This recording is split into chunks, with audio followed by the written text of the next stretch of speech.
Kaulah jawaban untukku. Hatiku tenang berada dekatmu. Kau yang pelihara hidupku. Pertolonganmu begitu ajaib. Kau telah memikat hatiku.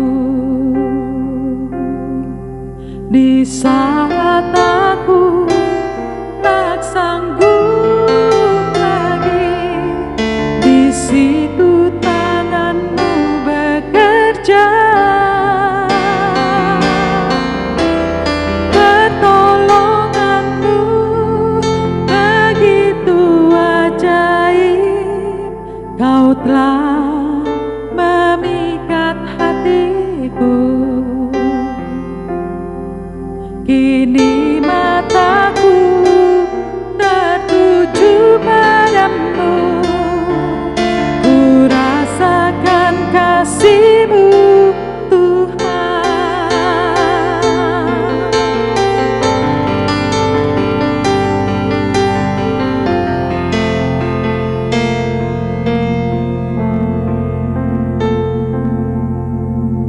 Hatiku tenang berada dekatmu. Kaulah jawaban hidupku. Hatiku tenang berada dekatmu. Kau yang pelihara hidupku. Pertolonganmu begitu ajaib. Kau telah memikat hatiku. Di saat aku tak sanggup lagi, di situ tanganmu bekerja. Pertolonganmu begitu ajaib.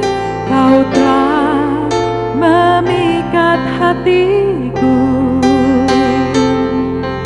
Kini mataku tertuju padamu.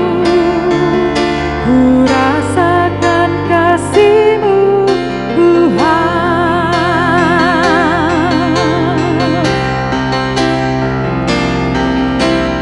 Pertolonganmu begitu ajaib. Kau telah memikat hatiku. Kini mataku tertuju padamu. Ku rasakan kasih-Mu, Tuhan. Kini mataku tertuju padamu. Ku rasakan kasih-Mu, Tuhan.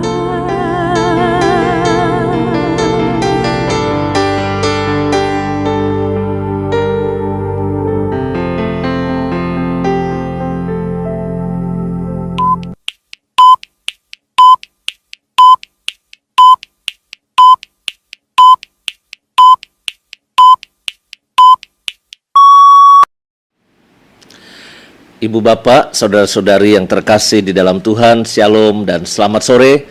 Selamat berjumpa kembali dalam acara kita Jendela Jiwa bersama komunitas Thomas yang sudah berapa episode, Bu Cun? 73. Beneran tuh 73. Wah, sudah banyak sekali ya. Luar biasa, Ibu Cun setia sekali main ke Samadi nih ya. Oke. Kita hari ini punya tamu, Ibu Shirley di sebelah kita yang di tengah berbaju kuning. Nanti akan kita perkenalkan siapa Ibu Shirley, dan kita punya bahan hari ini itu surat Rasul Paulus kepada jemaat di Tesalonika, tapi surat yang pertama, ya. Kita membatasi surat yang pertama.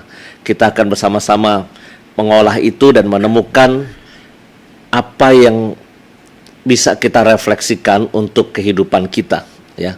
Jadi bukan sekedar kita belajar ayat, tetapi ayat itu memberi cermin apa, menjadi cermin apa untuk kehidupan kita. Sebelumnya mungkin kita minta Ibu Chun untuk mulai dengan doa pembukaan terlebih dahulu. Ya. Silahkan Bu Chun.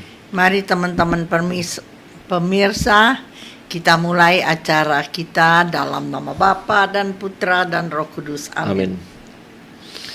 Allah Bapa yang baik, Allah yang penuh kasih, Bapa di dalam surga yang memelihara kami, yang buka jalan setiap persoalan kami, Bapa yang peduli akan persoalan kami. Terima kasih ya Bapa, Engkau terlalu baik di dalam kehidupan kami. Kami bersyukur di dalam hidup kami boleh mengenal Engkau di dalam nama Yesus. Terima kasih ketika kami tidak tahu lagi apa yang harus kami lakukan, kemana lagi kami harus berharap, maka firman-Mu senantiasa menghibur, meneguhkan kami. Terima kasih. Sore hari ini kami bertiga akan berbincang tentang surat 1 Tesalonika. Roh Allah Roh Kudus kuasai pikiran hati kami, sehingga apa yang kami bicarakan, perbincangkan, menjadi berkat bagi setiap telinga yang mendengar. Kami sangat terbatas Roh Kudus, biar Engkau ambil alih segala pembicaraan kami. Tolong kami dengan bahasa yang sangat sederhana, supaya apa yang kami akan sampaikan tertanam di setiap hati yang terbuka. Terima kasih Roh Kudus, sertai kami. Kami menyerahkan waktu ke depan dalam nama Bapa dan Putra dan Roh Kudus. Amin. Terima kasih Ibu Chun. Bapak Ibu, saudara-saudariku, kita berkenalan dulu dengan narasumber kita, Ibu Shirley. Ibu Shirley boleh memperkenalkan kepada audiens kita, Ibu paroki mana, terus tinggalnya di mana, aktivitas pelayanan juga di komunitas Thomas sudah berapa lama dan sebagainya. Silahkan Bu Shirley. Ya, nama saya Ibu Shirley. Saya biasa dipanggil Shirley aja. Saya berasal dari paroki Santo Thomas Rasul. Rumah saya di Permata Buana. Saya sama Mami Chun bisa dibilang sudah lama ya, 20 tahunan lebih deh. Bertumbuhnya bukan di Thomas tapi di Pasutri Thomas. Ya, ada PA Ya, Pasutri. di PA. Kami ada punya PA. Ada ya? Pasutri. Ada Ya. PA. Pasutri Thomas itu yang biasanya di mana Bu Chun? Yang sama yang di Taman Permata Di Buana. Permata Buana. Oh, Iya. Ya, anak-anak saya sih pernah dulu ikut di Thomas, masih kecil-kecil. Ya. Ya. Oke.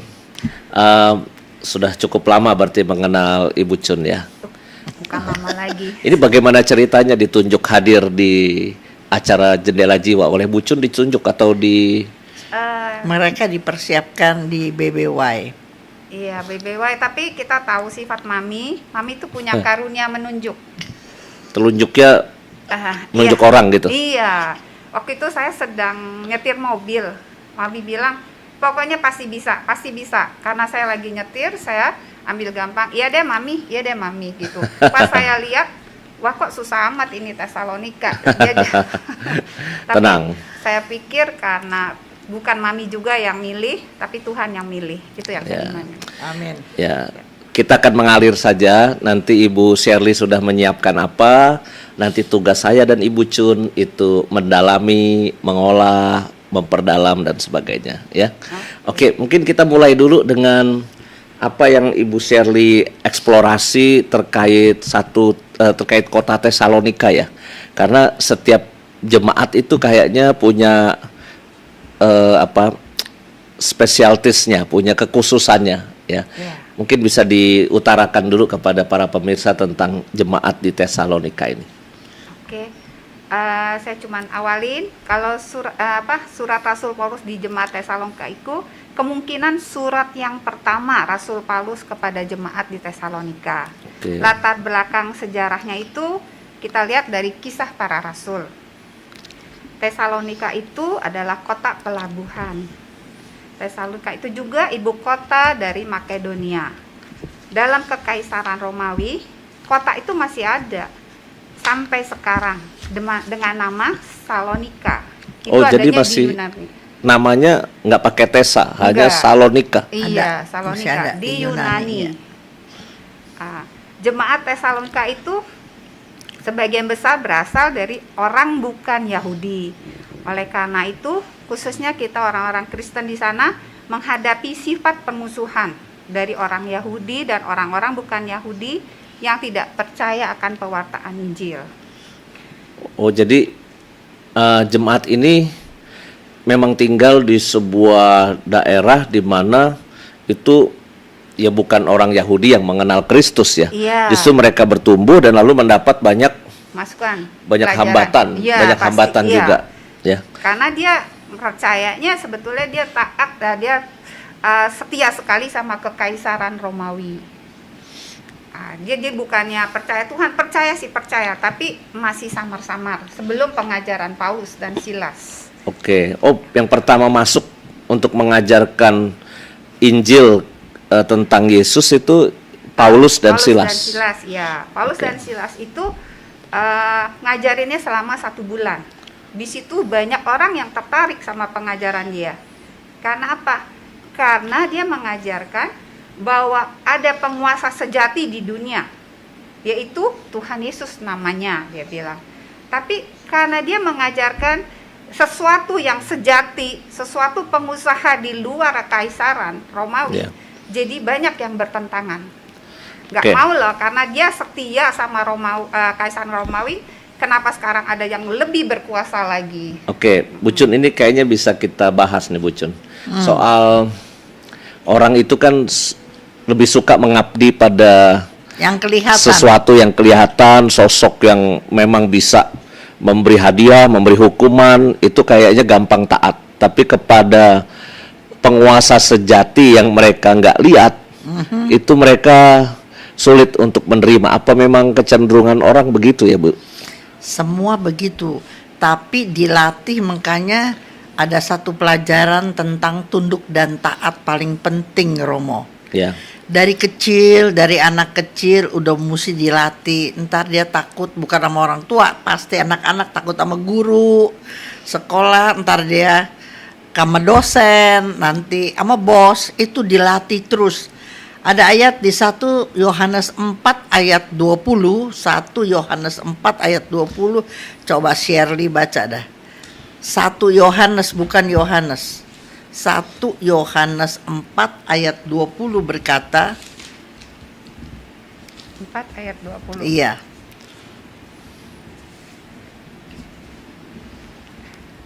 Jikalau seseorang berkata, aku mengasihi Allah, dan ia membenci saudaranya, maka ia adalah pendusta. Karena barang siapa tidak mengasihi saudaranya yang dilihatnya, tidak mungkin mengasihi Allah yang tidak dilihat. Sama, itu jadi mengasihinya diganti tunduk taat, Ya. diganti tentang mengampuni, diganti segala macam. Jadi yang poin ayat itu berkata, kalau sampai yang kelihatan aja kamu nggak bisa, omong kosong, kamu bisa taat, bisa sayang, bisa adil, bisa mengampuni yang nggak kelihatan. Itu poinnya. Jadi dari kecil untuk tunduk dan taat, dan itu paling penting dalam mengabdi kepada Tuhan. Romo juga ada kaul ketaatan kan, Mo? Iya. Cuma sekali lagi kan kita gampang taat kepada Yang kelihatan. yang kelihatan kan. Iya. Wah, uskup datang kita taat. Tapi kepada Tuhan ya. Yesus yang nggak kelihatan, kita pelintat-pelintut, ngumpet-ngumpet seakan-akan Tuhan nggak lihat gitu ya. Sehingga kadangkala ya kita lebih gampang begitu, kecenderungan manusiawi kita. Tapi sebenarnya kedatangan Paulus dan Silas ke Tesalonika ini kan membawa suatu perspektif baru. Selama ini mereka pikirkan wah taatnya hanya kepada Romawi, kekaisaran Roma, ya raja yang berkuasa, pimpinan politik, ya pimpinan negara. Tetapi ternyata ini membawa perspektif baru. Kita juga harus percaya pada sosok yang lebih tinggi lagi.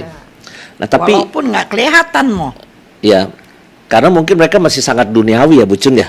Mungkin karena kecenderungan duniawi, hidup sangat duniawi, lalu maunya begitu aja. Iya memang, tapi ada ayatnya Si Paulus tuh tulis ayat di 2 Korintus 4 ayat 18. Kata Paulus begini, aku tidak memperhatikan apa yang kelihatan. Paulus sudah mengerti, tetapi aku memperhatikan apa yang tidak kelihatan. Sebab yang kelihatan adalah bersifat sementara, tetapi yang tidak kelihatan bersifat kekal. Nah, itu udah mesti dewasa rohani baru bisa memperhatikan apa-apa yang tidak kelihatan. Tapi sebetulnya menarik loh ini. Kenapa Tesalonika kok umatnya kayak gitu ya, jemaatnya kayak gitu? Karena kalau mengikuti sejarah filsafat, ini kan mereka kan di Yunani ya.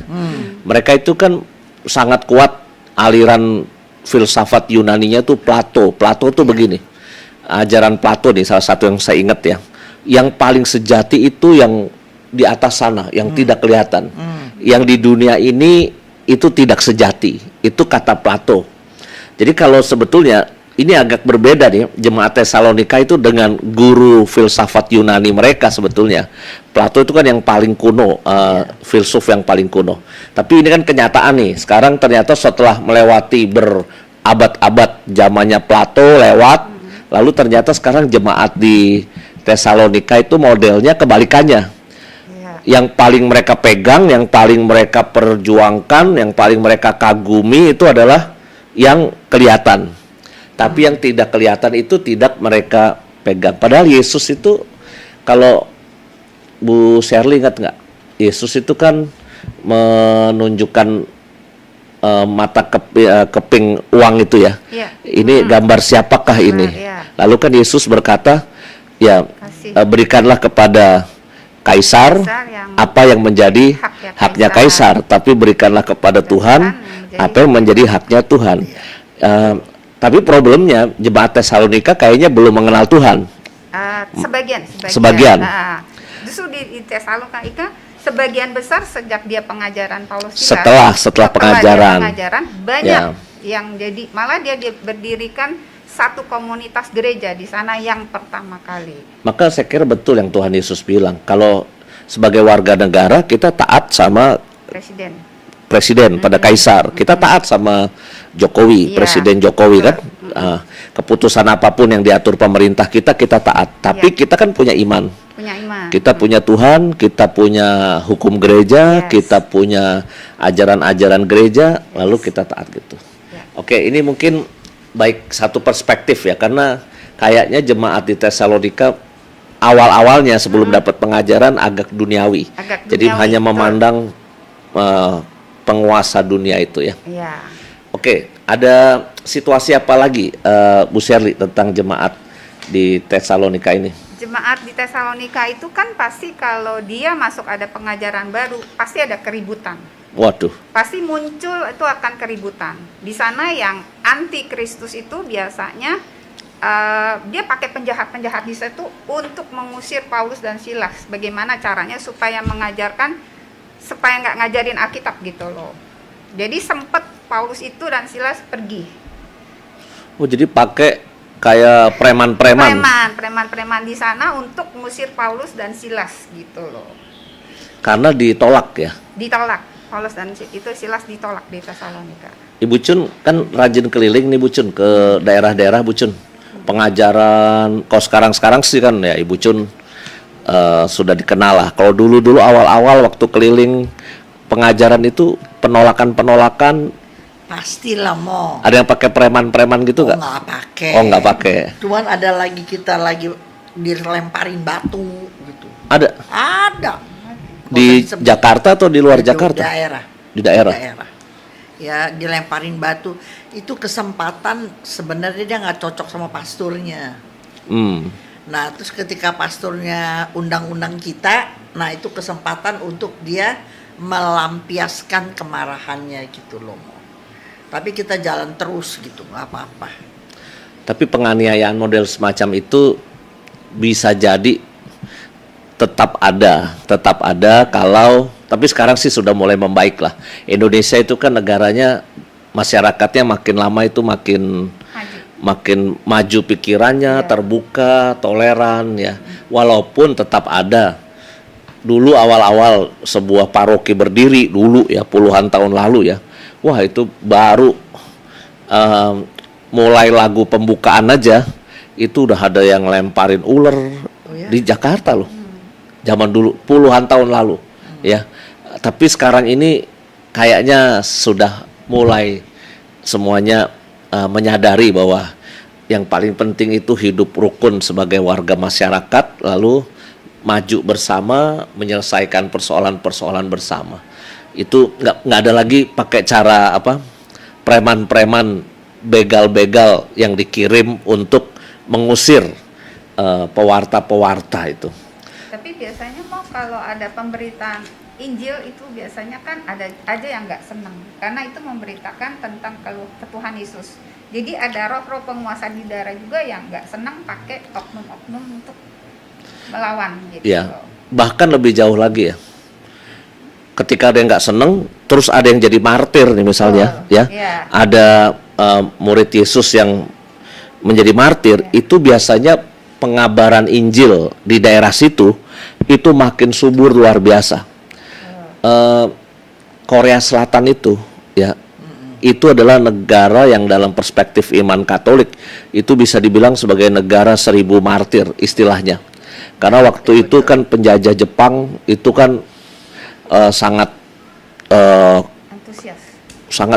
antusias. Penjajah itu sama Melawan. orang Korea itu kan sangat keras sekali dan bisa melakukan kebengisan apapun terhadap jajahannya ini. Jadi banyak yang meninggal gitu. Kalau kita ke gereja-gereja di sana, itu banyak sekali. Banyak martir. Iya. Tapi justru karena pengorbanan itu, martir, maka pemberitaan firman jadi bangun. Iya, jadi bangun dan makin banyak Gereja dan bagus. makin banyak. Iya. Ya. Sama Itu. di jemaat di Tesalonika juga gitu, semakin ada penganiayaan, dia semakin bertumbuh terus dalam pemberitaan Injil. Bukan makin lemes gitu, bukan ya, dia tapi malah makin maju berani. terus untuk Tuhan. Iya. Tidak takut. Tidak takut. Seperti kan ada di surat Titus 1 ayat 1 dan 2 itu ditulis bagaimana seharusnya kita bertindak saat ini gitu. Jadi zaman dulu sama sekarang itu harus berlaku. Jadi sebagai anak-anak Tuhan itu kita harus belajar kehidupan menjelang kedatangan Tuhan yang kedua kali.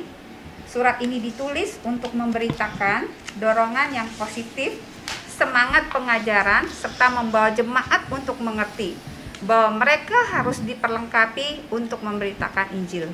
Jadi sekarang pun masih berlaku dari zaman dulu. Kita harus diperlengkapi untuk maju, karena untuk maju di dalam Tuhan itu perlu proses penganiayaan.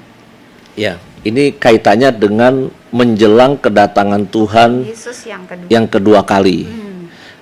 Istilah teologinya nih parusia. Parusia itu mungkin istilah populernya akhir zaman. Yang lebih populer lagi kiamat. Wah, istilahnya itu ya. Jadi istilahnya makin lama makin populer gitu. Tapi kedatangan Tuhan yang kedua itu kita diminta untuk mempersiapkan diri. Iya. Nah, ini ada kaitannya dengan kita kemarin baru tanggal 2 November kan kita merayakan peringatan arwah orang beriman ya. Yes. Peringatan arwah orang beriman, kita berkumpul mendoakan saudara-saudari kita yang sudah meninggal dunia. Saya ingat si Romo Harilyong khotbahnya begini, akhir zaman itu bisa dibagi dua. Akhir zaman individual, yaitu ketika aku mati, itu akhir zaman individual. Tapi ada akhir zaman seluruh dunia ini menghadapi akhir zamannya, yaitu kedatangan Tuhan yang kedua ini. Ya, Dan itu inti pesannya sama, mempersiapkan diri menjelang kedatangan Tuhan. Yesus yang kedua. Ya. Iya. Ibu Cun udah siap belum, Bu Cun? Siap. Ibu Cun jawabannya kayak Romo Hadi sama. Kalau ditanya Romo Hadi juga gitu. Romo Hadi siap, siap. Siap. Sekarang juga siap. Wah, Siap. kata Romo Hadi gitu. Tapi kan itu pasti ada proses persiapan, Bu Cun ya. Sudah. Ya, artinya ada sekian lama Ibu Cun hidup, itu pasti juga mengolah hidup, melaksanakan ini dan itu. Persiapan untuk hal-hal, karena kalau kita dipanggil Tuhan kan kita nggak tahu kapan. Iya. Tapi ketika kita dipanggil, jangan kita dipanggil kita punya musuh, kita punya utang, gitu Mo. Lah kalau punya utang kan kadangkala hidup kita kejepit aja, Bu, nggak punya duit gitu kan ya. Itu kan ya bukan Ya dosa-dosa. utang janji juga bisa, Oh, bukan iya. utang uang doang. Janji sama anak, janji sama pasangan, janji sama temen. Tapi itu betul, jangan punya musuh, jangan jahatin orang ya, Bu ya. Iya. Ntar kalau kita mati, kelejet, nah lu kagak mati-mati lu. Ya karena memang kita nggak tahu ya. Kitab suci bilang umur manusia berapa? 70. 70, 80 bonus. 80 jika kuat. Kuat. Jika kuat ya.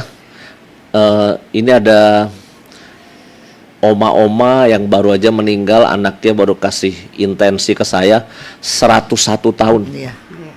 Itu baru meninggal. Sehat nggak tuh, Mo? Sehat. Ya sehatnya orang segitu ya, 101 tahun ya. Tapi buat saya itu keajaiban juga umur sampai 101 tahun. Tapi saya sih nggak bakalan mau kali hidup 101 tahun. Ibu Cun mau 100? Selama kalau saya bisa injak bumi, makan bisa sendiri, nggak digendong-gendong, nggak dimandiin. Kenapa tidak kalau Tuhan kasih kekuatan Tapi ekstra? 101 tahun emang bisa jalan. Bisa, banyak. Banyak, Yang ya? 90 tahun sekarang banyak loh Mo. Sekarang orang tahu jaga diri Mo. Serius. Sekarang suplemen, sekarang makan sehat, back to nature. Itu semua sekarang banyak orang. Kalau pergi ke Kanada, teman saya gitu ya. Iya. Orang umur 80, 90 banyak Mo. Di Jepang banyak, orang Cina aja banyak. Wah. Oke, tapi intinya kan mau panjang umurnya berapapun, Asal dalam keadaan sehat. sehat dan kita Jangan dibopong-bopong Mo.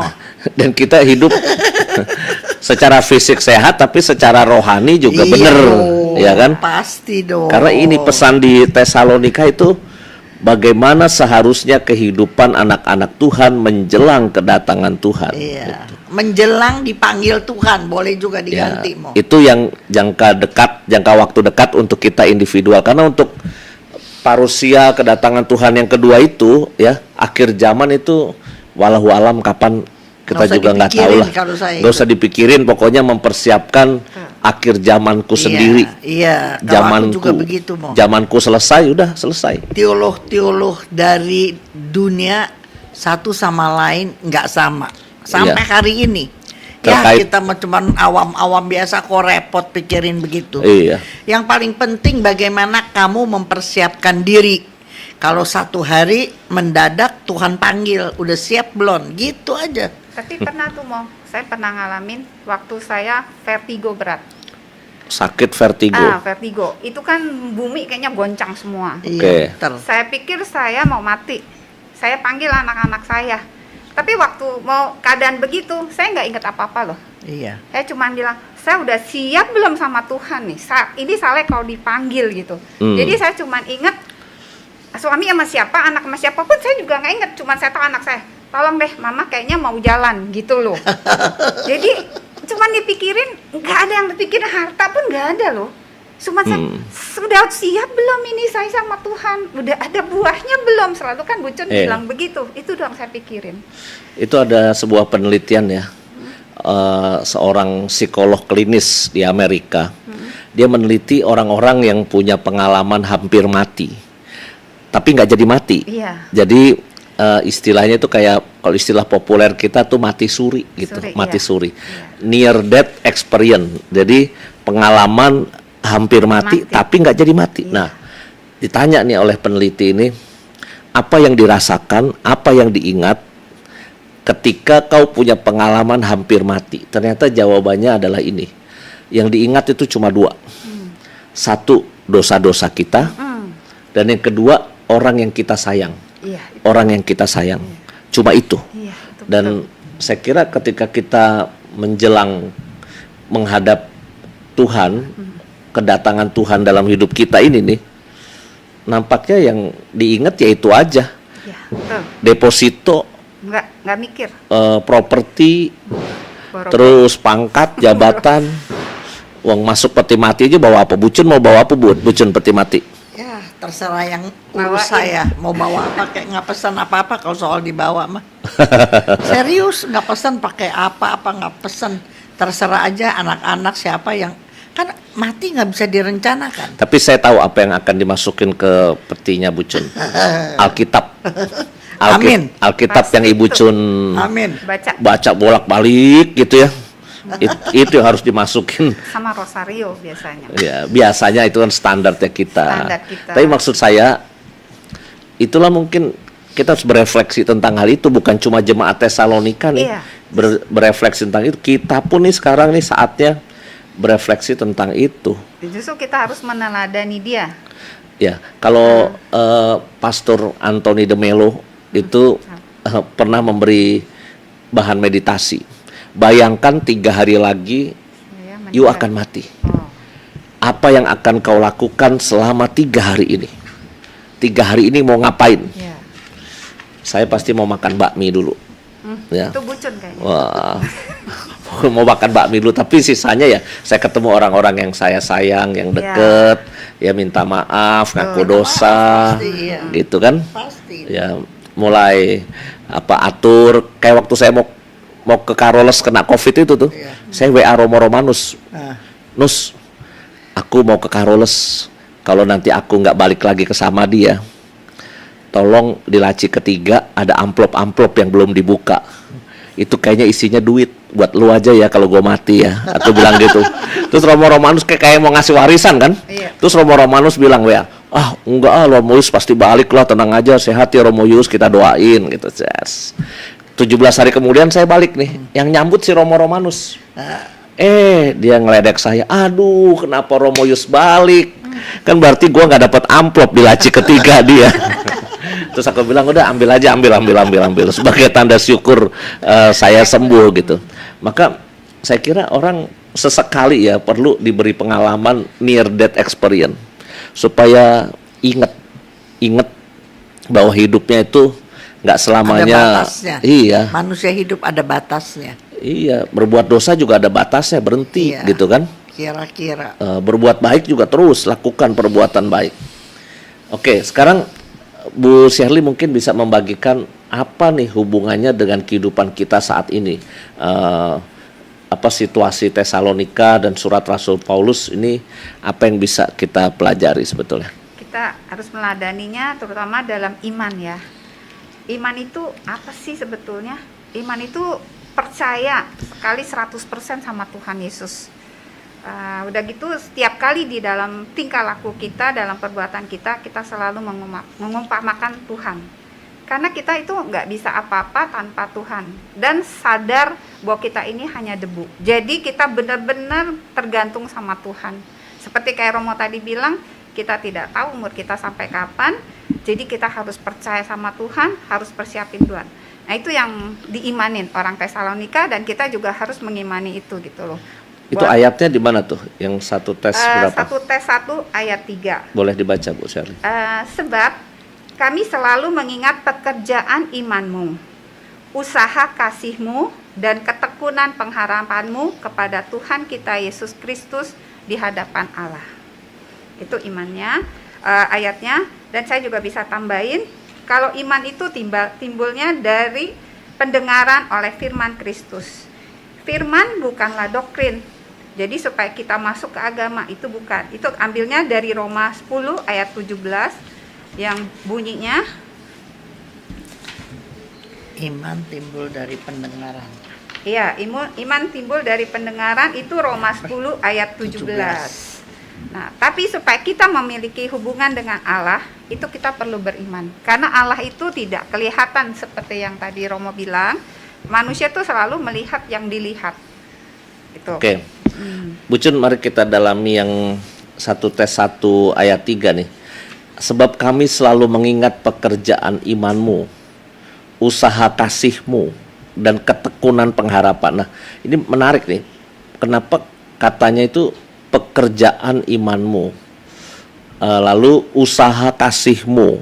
Jadi ada semacam bentuk Polarasi, hubungan Iya, bahwa ini pekerjaan, usaha, tapi harus kaitannya dengan iman. Jadi ada gerakan ya. Kita beriman nggak cuma diem, Iya. nggak cuma diem. Mencintai juga nggak cuma diem nih. Iya. Tapi ada pekerjaan dan ada usaha. Iya, Iya. betul. Nah, ini menurut Bu Cun gimana? Kita mewujudkan iman tuh konkretnya pada zaman sekarang ini, apakah cukup cuma komat kamit berdoa gitu ya? Percuma. Atau harus bisa lebih dari itu? Iya, coba kalau teman-teman lihat di Yakobus 2, Ya. di Yakobus 2 kalau mau dicatat ayat 17, ayat 20, 22 dan 26, saya ulangi ya. Ayat 17, 20, 22 atau 26, poinnya punya iman tapi kalau nggak ada perbuatan sia-sia, itu poinnya. Dia jadi kosong ya. Di mana punya iman, di situ ada perbuatan. Sama aja. Kalau saya bilang, aku sayang kamu, disuruh apa kagak mau. Aku sayang kamu, aku sayang sama kamu, berkorban, embung. Ya ngomong, bakal apa ngomong sayang, gitu. Jadi kalau bilang nggak usah pakai sayang, tapi kalau dia banyak berkorban, dia banyak perhatiin, dia peduli, itu udah tindakan kasihnya. Ya. Jadi kalau ada orang nih, anak muda, dengerin nih anak muda ya. Kalau cari Yang pasangan, nonton tua-tua jangan-jangan Bu. ya, Kali-kali ada anak muda yang nyasar nonton kita. kalau bilang, aduh I love you, nggak ada pengorbanannya, udah ceraiin aja lah, gitu. Jangan mau lah sama Apa dia. yang udah dipersatukan tidak boleh cerai. No, kan aku bilang anak muda. Anak muda belum nikah nih, belum belum nikah, nikah. baru pacaran Kan kita suruh cap-cip-cup.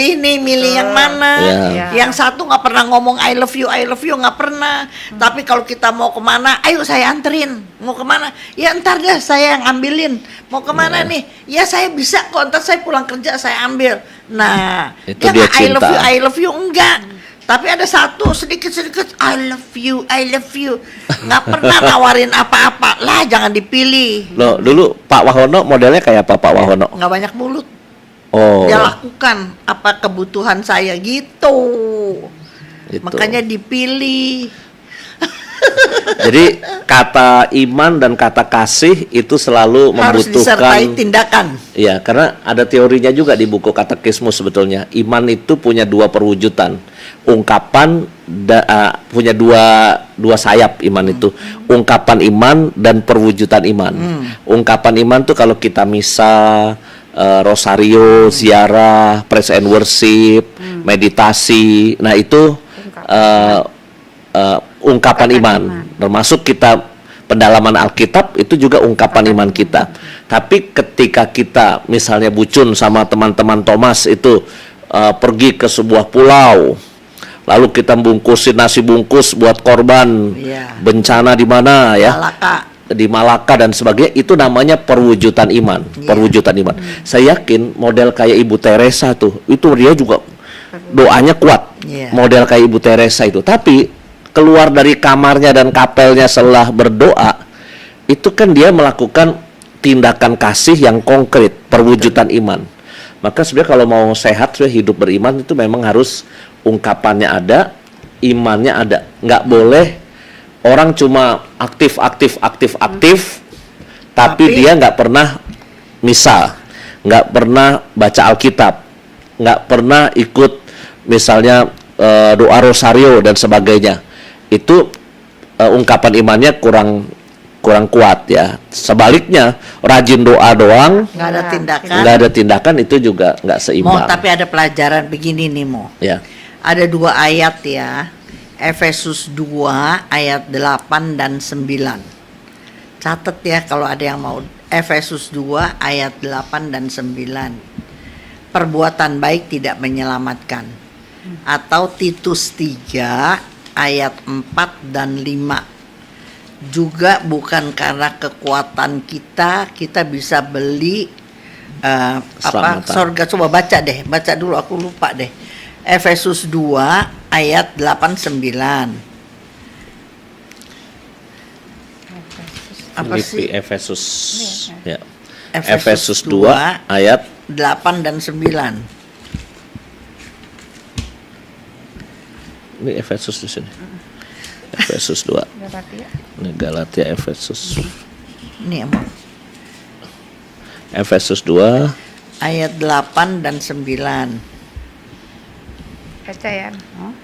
Ya. Sebab karena kasih karunia kamu diselamatkan oleh iman. Itu bukan hasil usahamu, tetapi pemberian Allah.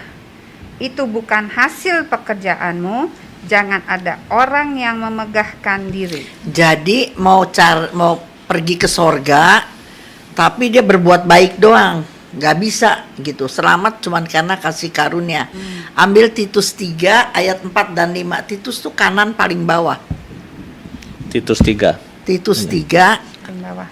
Titus 3 ayat 4 dan 5. Paling bawah tuh Titus. Titus 3 ayat 4 dan 5. Tetapi ketika nyata kemurahan Allah, juru selamat kita, dan kasih-Nya kepada manusia.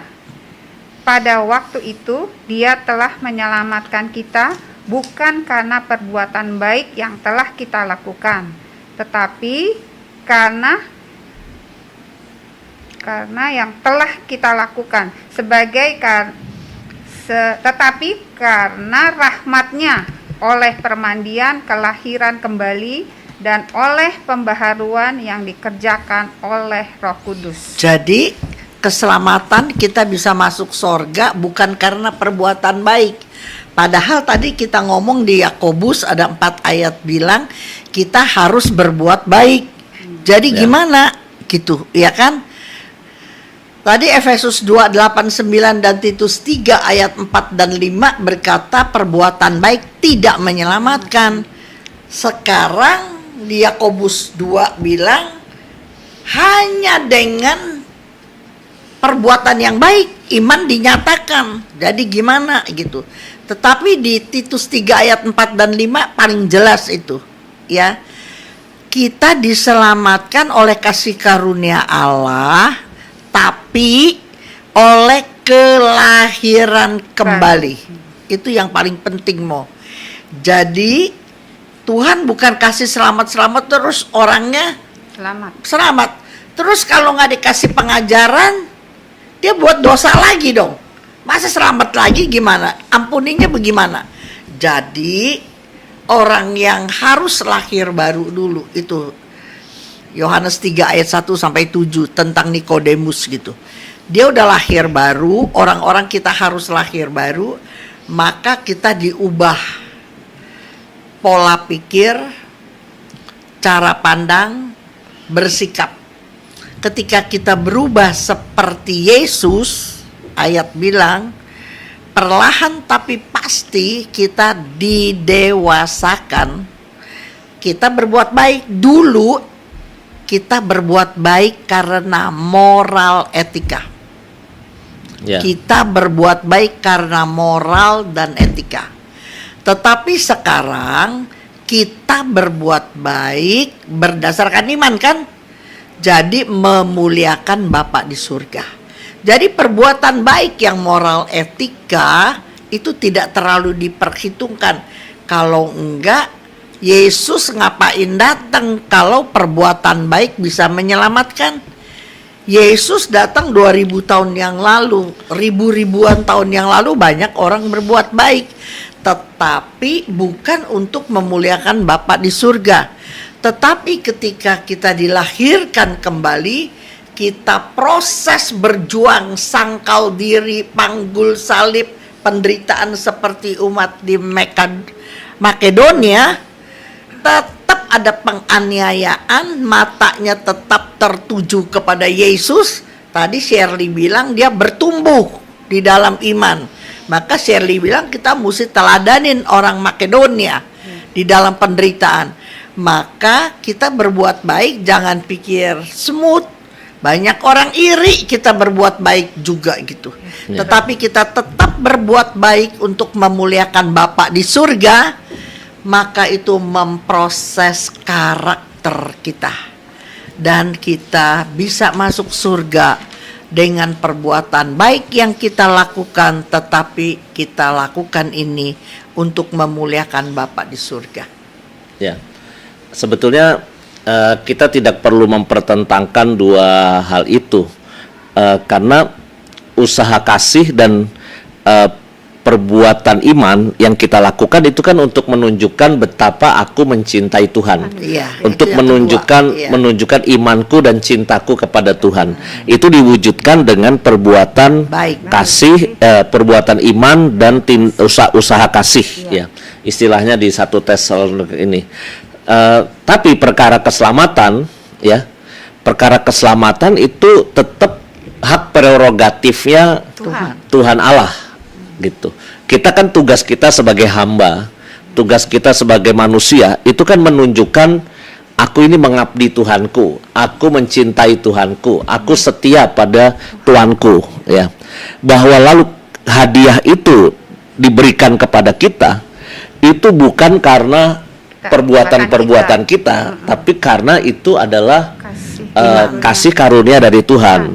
Karya keselamatan Tuhan itu berawal dari belas kasih Tuhan kepada manusia, ya bukan seperti ditimbang. Kan ada film tuh apa ya, God of Egypt kalau nggak salah ya. Itu ketika kita mati ya, itu orang masuk sebuah timbangan, lalu dia ditimbang lebih banyak perbuatan baiknya atau perbuatan jahatnya. Lalu ketika banyak perbuatan baiknya, dia lolos masuk ke sana gitu loh, untuk masuk kepada keabadian. Itu di dalam film itu tuh ada gambaran begitu. Tapi itu bukan keyakinan Kristiani. Keyakinan Kristiani itu kerahiman Allah itu, kasih karunia Allah itu tiada batas. Amin. Bahkan jelas sekali kan di Alkitab, di Injil itu udah berbuat dosa sebejat apapun tuh anak bungsu, ya bapaknya itu lari dan menyambut dia loh. Maka si sulung kan si ngiri itu kan simbol orang Farisi dan ahli Taurat yang sudah merasa hidupnya baik, ya dekat dengan ajaran, tapi dia ngelihatnya ada orang berdosa pengen kembali kepada Bapa, dia lalu ngiri gitu loh. Nah, jadi sebetulnya prinsip iman Kristiani soal keselamatan di situ sebetulnya, ya. Oke, ini inti pengajaran hari ini. Mungkin Ibu Shirley ada poin hal lain yang penting di sini? Selain ada usaha iman ya tadi kasih seperti Romo, dan kasih itu juga masih ada pengharapan. Oh ya, pengharapan itu belum dibahas tuh Bu. Pengharapan itu karena kita nggak bisa buat kasih aja kalau kita seperti Tuhan Yesus mati. Kalau Tuhan Yesus nggak bangkit, kita kan nggak percaya juga. Jadi kita percaya sesudah kematian itu ada kebangkitan. Sesudah kematian ada kebangkitan. Itu kehidupan. Ada kehidupan. Iya. Itu paling puncaknya kan, sesudah kematian ada kehidupan kekal gitu ya. Tetapi sebelumnya kalau dalam hidup ini sesudah sakit ada apa? Sesudah kita hidupnya stres seperti sekarang ini kena COVID gitu ya. Itu Ibu Shirley ngelihat ada pengharapan gak sih? Kita ini 1,5 tahun kan hidupnya agak-agak aneh ya. Tetapi aneh. Lalu tetap bertahan dalam pengharapan itu bagaimana menurut pengalaman Ibu Shirley selama ini menjalani 1,5 tahun lebih kita mengalami pandemi ini? Bukannya itu, tapi saya mengalami karena saya masuk rumah sakit 15 hari. Itu kena COVID. Oh, pernah juga? Pernah, saya masuk rumah sakit itu 15 hari. Tulis surat wasiat nggak kayak saya? Kayak saya kan surat wasiat. Saya nggak tulis surat wasiat, karena saya pikir itu seperti kayaknya saya juga masuk situ, saya takut. Dulu saya nggak percaya apa itu COVID sih, bohong kali gitu loh. Tapi saya ngalamin sendiri COVID itu selama 15 hari itu bukan sakit lagi, saya udah setiap hari di infus blood obat banyak. Tapi saya punya pengharapan, kalau saya sakit pasti Tuhan sembuhkan saya. Itu pengharapan saya. Satu, Tuhan Yesus tolong saya. Saya tuh tidak kuat seperti ini. Tapi saya percaya Tuhan, bahwa Tuhan ada. Udah gitu bukannya saya percaya aja, di depan saya itu satu kamar tuh ada 4 orang mau. Di Oke. depan saya itu entar meninggal mau. Waduh. Iya, jadi saya di rumah sakit itu sebetulnya bukan saya sehat. Saya jadi ketakutan. Nah, tapi saya berharap Tuhan, kalau orang lain disembuhkan, saya dong disembuhkan. Karena saya ingat orang yang pendarahan aja disembuhkan kok saya enggak gitu. Pasti Tuhan sembuhin, tapi saya tidak tahu kapan gitu. Cuman saya tahu pasti Tuhan sembuhkan Itu saya. iman itu. Iya. Ya. Ibu Cun, kalau ayatnya di sini kan pengharapan kaitannya sama ketekunan ya. Jadi Iya. kalau tadi iman sama kasih kan kaitannya sama pekerjaan dan perbuatan dan usaha. Tapi kalau pengharapan tuh ternyata kata di depannya itu ketekunan. Tekun Apakah berdoa. memang ada kaitannya, Bu? Orang yang tekun ya, situasi sesulit apapun, tekun berdoa, tekun melakukan apapun tuh kayak, pantang menyerah, inget nggak sharingnya Pak Vincent yang bikin jas itu? yang di Semarang. Dia ya di Semarang, dia kan stres kayak apa, omsetnya turun kan, Iya. omsetnya turun, lalu dia cuma tekun akhirnya bikin masker karena nggak ada order bikin jas, dia bikin masker, bikin APD ya, pokoknya nggak ada cuannya, nggak ada duitnya juga nggak apa-apa kata dia. Pokoknya kerja dan kerja. Daripada dia stres, diem aja, dia pokoknya tekun kerja, malah ada hasilnya ya. Iya. Malah ada hasilnya. Jadi Jadi begitu juga semua orang seharusnya anak Tuhan. Jangan pernah menyerah. Selalu berpengharapan. Di mana ada Yesus, di situ ada pengharapan. Maka kenalilah Tuhan sebagai terakhir nih mau ya. Saya udah terakhir ya. ya, nanti Bu Shirley cerita abis ini pengalaman Saya cuma singkat. pesan, saya udah tua, saya mengalami banyak gelombang ya. Ketika kita, tapi ada syaratnya. Syaratnya Harus apa? Bersekutu dengan Tuhan itu syarat utama. Oh, Kalau nggak bisa bersekutu sama Tuhan, bagaimana Shirley bilang, saya berani berharap sama Tuhan. Ya. Dia tidur, seberangnya diangkat mati. Baru 3 hari lagi ada yang mati lagi. Tapi dia nggak mati-mati, tapi dia takut. Nah tadi kan dia bilang, Tuhan sembuhkan saya, itu iman. Walaupun di sekelilingnya orang pada meninggal, tapi Shirley punya iman bahwa dia pasti disembuhkan. Jadi saya juga menghimbau sebagai closing statement saya, jangan pernah menyerah apapun yang Anda sedang hadapi. Tapi ada syarat. Syaratnya kamu mesti taat kepada kebenaran yang tadi Romo bilang. Harus taat kepada kebenaran firman Tuhan, bertekun, maka mujizat terjadi. Bertekun, taat sama firman Tuhan, tunduk taat sama firman Tuhan, pengharapan, walaupun kan iman adalah dasar sesuatu yang kita nggak pernah lihat, jangan diharap. Tetapi Ibrani 11 ayat 6 berkata, siapa yang berpaling kepada Tuhan, dia harus percaya Tuhan ada. Dan Tuhan memberi upah kepada orang yang mengasihi dia. Ibrani 11 ayat 6. Jadi kalau kita udah bersekutu sama Tuhan, nanti iman itu kan timbul sendiri. Saya mau mati, apa saya pasti ada pengharapan ya, ada jalan keluar gitu. Tapi kalau kita punya iman, kita tahu kita belum selesai, maka jangan pernah menyerah. ya. Tuhan bangga dengan orang yang tidak pernah menyerah. Firman Tuhan berkata, engkau lebih daripada pemenang. Kalau banyak orang ditolong, maka Anda juga pasti ditolong Tuhan. Amin. Ya, pemirsa, kita akan tutup acara kita dengan doa. Ada pengumuman apa enggak secara khusus? Nggak ada ya? pengumuman, oke. Nggak ada, oke. Minggu depan kita berjumpa kembali hari Rabu 2 Tesalonika. dengan 2 Tesalonika ya. Ya. Oke, silakan Bu Shirley menutup doa dan nanti aku menutup dengan berkat. Ya, Demi nama Bapa, Putra dan Roh Kudus. Amin. Amin. amin. Bapa di dalam surga, Bapa yang begitu baik buat kami, sungguh teramat baik buat kami Bapa. Tak henti-hentinya kami bersyukur dan bersyukur ya Bapa. Kalau kami boleh duduk di sini, itu bukan karena kami, bukan karena Romoyus atau karena Mami Cun, tapi Engkau yang memilih kami ya Bapak. Amin. Terima kasih Bapak, terima kasih karena Engkau masih mau pakai hamba-Mu yang tidak berguna ini ya Bapak. Bapak di dalam surga, kami bersyukur dan bersyukur juga Bapak, kalau akhirnya kami boleh menyelesaikan jendela jiwa ini dengan tuntunan Roh Kudus-Mu Bapak. Kami percaya, sungguh amat percaya, kalau apa yang keluar daripada kami, baik Romo, baik Bu Cun maupun saya, itu bukan dari kami, tapi Engkau yang ingin berkata-kata. Kami percaya Bapak, Engkau hadir di tengah-tengah kami. Bahkan Engkau mau memberkati mereka yang mendengar. Biarlah nama-Mu semakin dimuliakan di dalam hidup kami sehari-hari, dan kami semakin kecil di dalam Engkau. Terima kasih Bapak kalau kami boleh mengenal Engkau. Lewat firman-Mu hari demi hari, iman kami boleh ditumbuhkan. Bahkan demi proses kami bertumbuh di dalam Engkau. Amin. Terima kasih Bapak untuk waktu yang Kau berikan buat kami. Kami percaya Bapak, berkat-Mu selalu melimpah untuk kami. Amin. Bahkan Engkau jadikan kami lebih dari pemenang Amin. dalam kehidupan sehari-hari. Bapak di dalam surga, perjalanan kami pun masih jauh. Kami tidak tahu kapan Engkau menjemput kami.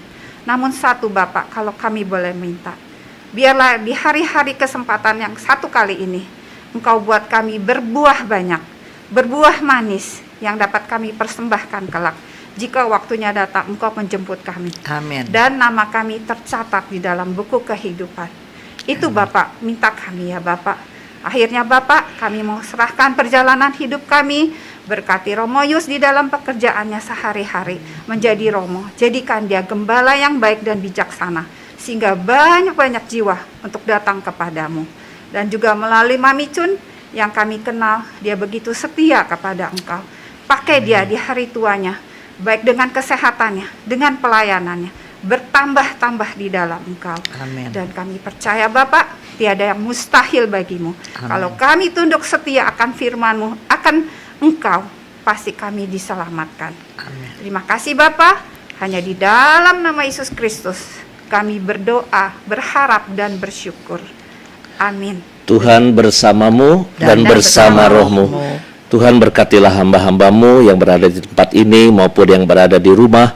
Rahmat Allah berlimpah untuk Anda sekalian di dalam nama Bapa dan Putra dan Roh Kudus. Amin. Para pemirsa, terima kasih untuk kebersamaan kita. Tetap sehat dan semoga Tuhan memberikan rahmat untuk kehidupan Anda. Shalom, Tuhan memberkati.